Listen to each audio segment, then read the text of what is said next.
4 manières de combattre cette inquiétude infinie appelée anxiété. Pour faire face à l'anxiété, il faut d'abord savoir la reconnaître et, avant tout, ne pas la nier, car elle sera alors plus puissante.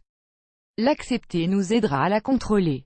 De nos jours, l'anxiété est l'un des problèmes les plus fréquents au monde et de nombreuses personnes en souffrent. Certaines en souffrent à des états plus avancés que d'autres à cause du rythme de vie auquel elles sont soumises. Bien qu'il s'agisse d'un trouble psychologique, tous les individus ne sont pas diagnostiqués. Toutefois, il n'est pas non plus nécessaire d'aller voir un spécialiste pour savoir que l'on se trouve dans un état d'anxiété. En quoi consiste l'anxiété? Face à ce trouble aux caractéristiques globales, de nombreuses personnes se posent la question, afin de tirer les doutes au clair. La personne qui souffre d'anxiété est perçue comme hyperactive ou inquiète.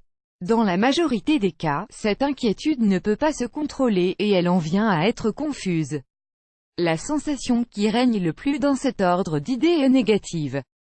Les personnes anxieuses s'attendent toujours à ce qu'arrivent des événements mauvais, que ce soit à elles-mêmes ou à leur entourage.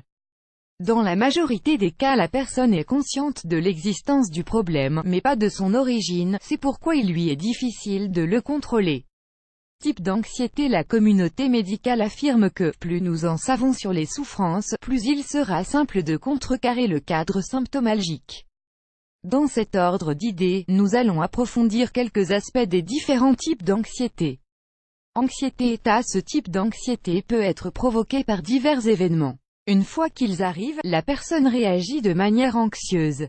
Face à l'absence de processus et d'accompagnement psychologique, cela peut apparaître comme une surprise peu agréable. Anxiété trait. De son côté, l'anxiété trait fait référence à une personne qui en souffre depuis son jeune âge, et dans la majorité des cas elle se présente pendant l'enfance. L'une des caractéristiques des personnes touchées par ce problème est la réactivité. Face à n'importe quelle situation, elles s'altèrent et entrent dans des états d'inquiétude. Manière de combattre l'anxiété. Bien qu'il s'agisse d'un problème complexe pour l'être humain, il n'est pas nécessaire, dans tous les épisodes, d'avoir recours au contrôle médical. Heureusement, dans ce cas il existe plusieurs manières de le traiter et le combattre. Dans cet ordre d'idées, nous recommandons de suivre les conseils suivants. Accepter l'anxiété comme n'importe quel autre problème présent dans la vie. La première étape pour le résoudre est d'accepter son existence, ses causes et tous les effets qu'ils peuvent provoquer chez la personne. Quant à l'anxiété, plus on la nie, plus elle peut provoquer de dommages. Ainsi, face à un épisode d'anxiété, le mieux est de savoir qu'elle est là et ne pas la catégoriser comme quelque chose de mal car cela peut générer davantage de préoccupations.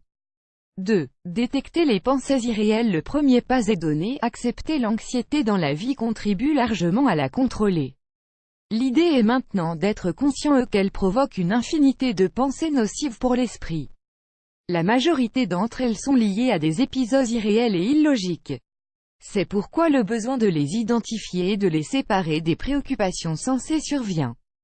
Pour y arriver, il suffit de se poser une série de questions basiques et simples. Même si l'aide des autres peut aider, on recommande de réaliser cet exercice seul et mentalement. 3. Mitiger les préoccupations. Quelque chose est clair dans la vie. Plus le temps avance, plus on a de devoirs, d'obligations et de responsabilités. Tout cela amène à des doutes, ébranle les pensées de manière négative. De plus, n'importe qui peut être anxieux face à l'accumulation d'activités. Toutefois, et en prenant en compte que l'anxiété latente dans la tête, il est nécessaire d'analyser attentivement quels sont les devoirs, responsabilités et obligations les plus importants. Une fois que la reconnaissance est faite, essayez de laisser de côté les activités qui n'importent pas vraiment et qui, sur le long terme, ne font qu'augmenter l'anxiété. 4. S'offrir du temps. La routine d'une personne non anxieuse a tendance à être plutôt occupée.